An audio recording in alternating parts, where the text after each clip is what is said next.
She was just a pregnant woman craving pickles, until HOA Karen called 911 on her for disturbing the peace. But what this racist neighborhood enforcer didn't know, the woman's husband was an off-duty cop, and he was about to turn the tables in the most unexpected way. What started with a jar ended in court, a shocking twist, and a name that would never be forgotten. In the sleepy outskirts of Utrecht, Netherlands, where rows of tidy brick houses lined cobblestone streets, Simone Davis balanced a cardboard box against her hip. At 7 months pregnant, her movements were slower now, but her architect's eye still caught every detail: the slant of a gabled roof, the ivy creeping up a neighbor's wall. She'd moved here with her husband, Tom, 2 years ago, drawn by the promise of peace after the chaos of London. Utrecht was a postcard of calm, bicycles whirring past, canals glinting in the afternoon sun, and neighbors who waved politely, but kept to themselves. Until today. Simone set the box down on the stoop of their modest 2-story home, brushing a strand of dark hair from her face. Inside the box was an empty pickle jar. Nothing special, just something she'd rinsed out and meant to toss in the recycling bin later. She straightened up, one hand on her swollen belly, and took a deep breath of the crisp April air. That's when she heard the sharp clack of heels on stone. "Excuse me!" The voice was shrill, cutting through the quiet like a siren. Simone turned to see Karen Whitmore striding toward her, a vision in a floral dress and matching hat that screamed suburban dictator. Karen was the self-appointed queen of the neighborhood's homeowners association, a title she wielded like a scepter. Her blonde hair was teased into a helmet, and her lips pursed as if she'd just bitten into a lemon. "Is there a problem?" Simone asked, her tone polite but wary.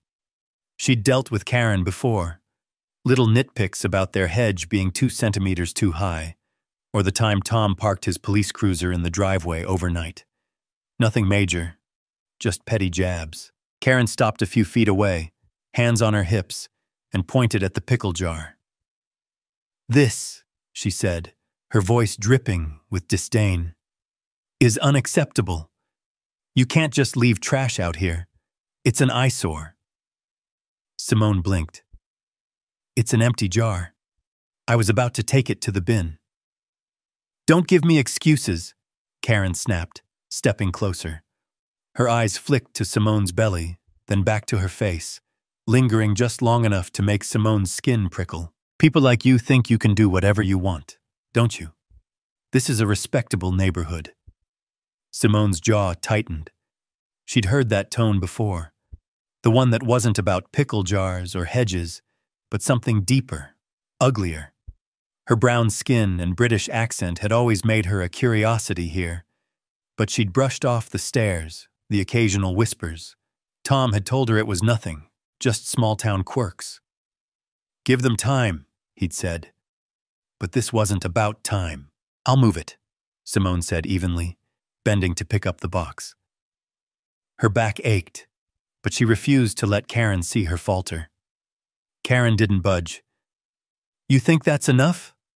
I've been watching you, always coming and going at odd hours, that husband of yours with his car, disrupting everything. And now this." She gestured at Simone's stomach like it was a personal affront. "We don't need more disturbances." Simone froze, the box halfway to her chest. "What's that supposed to mean?" "You know exactly what I mean," Karen hissed, her voice low now, venomous. "I'm calling the police. This ends today." Before Simone could respond, Karen whipped out her phone and dialed 911, her fingers trembling with righteous fury. "Yes, hello?" she barked into the receiver. "There's a woman causing a disturbance in my neighborhood. She's aggressive, leaving trash everywhere. I don't feel safe." Simone stood there, stunned, as Karen rattled off their address. The absurdity of it. The pickle jar, the 911 call. would have been laughable if it weren't so infuriating. She set the box down and crossed her arms, waiting. Karen hung up with a triumphant smirk, as if she'd just won a war. Minutes later, a police car rolled up, its lights off, but its presence unmistakable. 2 officers stepped out, one a young woman with a clipboard, the other an older man with a bored expression. Karen rushed toward them, her voice rising again. "Thank goodness you're here. She's been threatening me, refusing to follow basic rules." "Ma'am," the female officer interrupted, holding up a hand. "We'll handle it. Step back, please." Simone stayed where she was, calm but seething. She knew how this looked. Karen in her pristine florals playing the victim, while she, the pregnant black woman, stood accused. The officers approached, and the older one squinted at her. "You live here?" "Yes," Simone said, nodding toward the house. "This is my home." "She's lying," Karen interjected. "She's trouble, I'm telling you." The front door creaked open behind Simone, and Tom stepped out. He was off duty, dressed in a plain sweater and jeans, but his broad shoulders and steady gaze carried the quiet authority of a man who'd spent years on the force. His sandy hair was mussed, like he'd just woken from a nap, but his blue eyes sharpened as they took in the scene. "Everything okay out here?" he asked, his voice low and measured. Karen's mouth snapped shut. The officers straightened, recognizing him instantly. "Tom," the older one said with a nod. "Didn't know this was your place." "It is," Tom replied, stepping beside Simone. He rested a hand on her shoulder, his touch grounding her. "What's going on?" Karen's face flushed red, then white. I didn't realize," she stammered, clutching her phone like a lifeline. "This woman, she was being disruptive. With a pickle jar?" Tom raised an eyebrow, glancing at the box. The female officer stifled a smirk. Simone met Tom's eyes, a silent understanding passing between them. This wasn't just about Karen's petty rules. It never had been. "Let's take this inside," Tom said to the officers, his tone calm but firm. "I think we need to sort this out properly." Karen hesitated, then followed, her heels clicking defiantly. She had no idea what she'd just stepped into. Inside the Davis home, the air was thick with unspoken words. The living room, with its exposed brick walls and sketches of Simone's architectural designs pinned above the fireplace, felt smaller, with 4 extra bodies crammed in. Tom gestured for the officers to sit on the worn leather sofa, while Simone leaned against the kitchen doorway, arms crossed over her belly. Karen perched on the edge of an armchair, her floral dress clashing with the muted tones of the room, her eyes darting between Tom and the officers like a cornered animal. "So," Tom began, his voice steady as he stood by Simone. "Let's hear it. What's the disturbance?" The older officer, whose name tag read Van Dyke, scratched his graying beard and glanced at Karen. "Mrs. Whitmore called in a report. Said there was an aggressive individual leaving trash out front, making her feel unsafe." Karen nodded vigorously. "That's right. She jabbed a finger at Simone, "was hostile, refused to clean up her mess. I'm just trying to keep this neighborhood decent." Simone's laugh was sharp, involuntary. "A pickle jar. That's your mess?" Karen's lips thinned. "It's not just the jar, it's everything. You don't belong here." The room went quiet. The younger officer, de Jong, shifted uncomfortably, her pen hovering over her clipboard. Van Dyke's eyes narrowed, and Tom's hand tightened briefly on Simone's shoulder before he stepped forward. "Say that again," Tom said, his tone deceptively soft.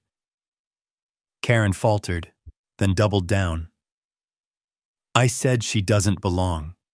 You've seen how she is, always so loud, so out of place. And now with a baby on the way, it'll only get worse. We have standards. Simone's chest burned, but she kept her voice level. You don't know me, Karen. You've never even tried. I don't need to, Karen snapped. I've lived here 20 years. I know who fits and who doesn't. Van Dyke cleared his throat. Mrs. Whitmore, let's stick to the facts. Did she threaten you? Karen hesitated, then seized the chance. Yes, she raised her voice, got in my face. I was terrified. That's a lie, Simone said, stepping forward. I asked what she meant by disturbance. She's the one who escalated this. De Jong scribbled something, then looked at Tom. You were here, right? What did you see? Tom's jaw worked for a moment before he spoke. I came out when I heard the commotion. Simone was standing there with a box. Karen was yelling about trash and calling 911. No threats, no aggression. Just a woman picking on my pregnant wife over nothing. Karen's face twisted. Nothing? You're defending her because she's your wife. You're biased. I'm a cop, Tom said, his voice hardening. I deal in evidence, and right now the only disturbance I see is you. Karen flinched, but before she could retort, Van Dyke stood. All right, enough. Mrs. Whitmore, we're not seeing a crime here. If you've got a personal issue, take it up with the HOA, not us. This isn't over, Karen hissed, grabbing her purse. I'll file a formal complaint. You'll see. As she stormed out, slamming the door behind her, Simone sank onto a chair, rubbing her temples. Tom knelt beside her, his hand warm on her knee. You okay? No, she admitted. She's not going to stop, Tom. This isn't about a jar. I know, he said quietly, but we'll handle it, together. The officers left with a nod and a promise to file a report, but Simone couldn't shake the unease curling in her gut. Karen's words, "You don't belong," echoed louder than the door slam. The next week was a blur of whispers and sidelong glances. Simone noticed it first at the bakery down the street. Mrs. Jansen, who usually smiled over her croissants, avoided her eyes. Then at the park, where a group of mothers pulled their kids closer as she passed. Karen had been busy, spinning her tale of the aggressive outsider to anyone who'd listen. By Friday, a letter arrived from the HOA, signed by Karen as president, demanding a meeting to discuss violations at the Davis residence. Tom read it over dinner, his fork paused mid-air. She's citing the jar as littering and claiming you intimidated her. Says it's a pattern of behavior. Simone pushed her plate away, appetite gone. She's turning this into a crusade. What's next? Eviction? She can't, Tom said, but his brow furrowed. HOA rules don't have that power. Still, she's got influence. People here trust her. Trust her to what? Bully me out? Simone's voice cracked. I'm not running, Tom. This is our home. He reached for her hand. I'm not saying run. I'm saying fight smart. She's loud, but she's sloppy. We've got the truth and the law on our side. That night, Simone couldn't sleep. She sat at her drafting table, sketching a nursery she'd been designing for the baby. A soft, hopeful space. But her pencil stalled as headlights swept across the window.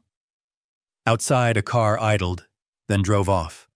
She told herself it was nothing. But the next morning, she found a note taped to their mailbox. Leave. Tom called it in, his cop instincts kicking in. The station traced the car to a teenage son of an HOA board member, Karen's ally. No proof tied her directly, but the message was clear. She wasn't backing down. By the time the HOA meeting rolled around, held in the community center's stuffy hall, the neighborhood was split. Half the residents sat stone-faced, arms crossed, while others whispered behind their hands. Karen stood at the podium, her floral scarf a battle flag, and launched into her speech. We've tolerated disruptions long enough. she declared. Trash in the streets, threats to our safety. This family doesn't respect our values. I move to find them and, if necessary, pursue legal action. Simone stood, her belly a quiet defiance. You've got no evidence, Karen. This is personal. You've targeted me from day one because I don't look like you. The room buzzed. Karen's smile was icy. That's absurd. This is about rules, not race. Is it? Tom rose beside Simone, pulling a recorder from his pocket. Because I've got your Tom pressed play on the recorder, and Karen's voice filled the room, sharp and unmistakable. You don't belong here, always so loud, so out of place, and now with a baby on the way, it'll only get worse. The words from that afternoon echoed off the community center's walls, stripping away her polished facade. The crowd shifted, murmurs rippling through the seats. Karen's face drained of color, her hands gripping the podium. That's out of context, she sputtered.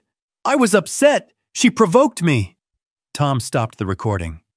You called 911 over a pickle jar, Karen. You harassed my wife, left notes on our property, and now you're lying to these people. That's not provocation, that's prejudice. A man in the back, Mr. Hendricks, a retired teacher with a perpetually skeptical squint, stood up. Is this true, Karen? Did you say that? Karen's eyes darted, searching for an ally. I was protecting our community. You've all seen how they are. Disrespectful, disruptive. Enough, Simone cut in, her voice steady despite the tremor in her hands. You don't get to decide who belongs. I'm an architect. I've designed homes, beautiful ones, because I believe in building, not tearing down. You? You're just scared of anyone who doesn't fit your little picture. The room went still. A woman near the front, Mrs. Visser, who'd always nodded politely at Simone, spoke up. I've never had a problem with them. Tom helped my son fix his bike last month. Simone's always kind. Karen, this feels personal. It's not, Karen snapped, but her voice cracked. You're all blind. They'll ruin this place. Van Dyke, who'd been leaning against the wall in his off-duty clothes, stepped forward. I was there that day, Karen. I heard you. And I've got the report filed. Your call, your words. You want to push this? It's not just an HOA fine you'll face. It's a harassment charge. Karen's bravado crumbled. She sank into her chair, clutching her scarf. The board members exchanged glances. Then Mr. Hendricks took the podium. I move to dismiss this complaint. And maybe it's time we vote on new HOA leadership. The vote was swift. Karen was out. Her reign ended by a show of hands. She stormed from the hall, heels clacking, leaving a stunned silence in her wake. Simone exhaled, leaning into Tom as the tension drained from her body. The neighbors didn't all clap or cheer. Some still avoided her gaze, but a few, like Mrs. Visser, approached with quiet apologies. Outside, under the sodium glow of streetlights, Tom squeezed her hand. You did it. We did it, she corrected, a tired smile tugging at her lips. But it's not over, is it? He looked out at the dark street. Not yet. People like her, they don't change overnight. Weeks later, spring bloomed across Utrecht. Tulips lined the canals, and the air carried the hum of renewal. Simone sat on their stoop, sketching again. This time a community center redesign she'd pitched to the new HOA board. Her belly was rounder now, the baby kicking as if eager to join the world. The note on their mailbox had been the last of Karen's stabs. She'd moved away, her house sold to a young couple who waved every morning. But the victory wasn't clean-cut. Some neighbors still whispered, their smiles tight. Others, though, had softened. Mrs. Visser brought bread. Mr. Hendricks asked about her designs. It was progress, fragile but real. One afternoon, a package arrived. No return address, just a small box. Inside was a tiny pair of knit booties, blue and yellow, with a note. For the little one. I was wrong. KW. Simone stared at it, torn between anger and something softer. Tom read it over her shoulder, his brow furrowing. She's trying, he said. Doesn't erase what she did, but it's a start, Simone finished, setting the booties on the table. She didn't forgive, not yet, but she wouldn't throw them away either. That night, as they lay in bed, the baby kicked again, and Simone traced the curve of her stomach. What kind of world are we bringing you into? She whispered. Tom pulled her close. One we're making better, one step at a time. The next day, Simone hung the booties above the crib she'd built, a quiet symbol of something unfinished. Karen was gone, but her shadow lingered, not just in Utrecht, but everywhere. The fight wasn't over. It never would be. Yet as Simone looked out at the neighborhood, flawed, human, and hers, she felt a flicker of hope. Maybe, just maybe, the next generation could redraw the lines she'd spent her life crossing. And somewhere, out there, Karen Whitmore might be wondering if she'd planted a seed she couldn't uproot.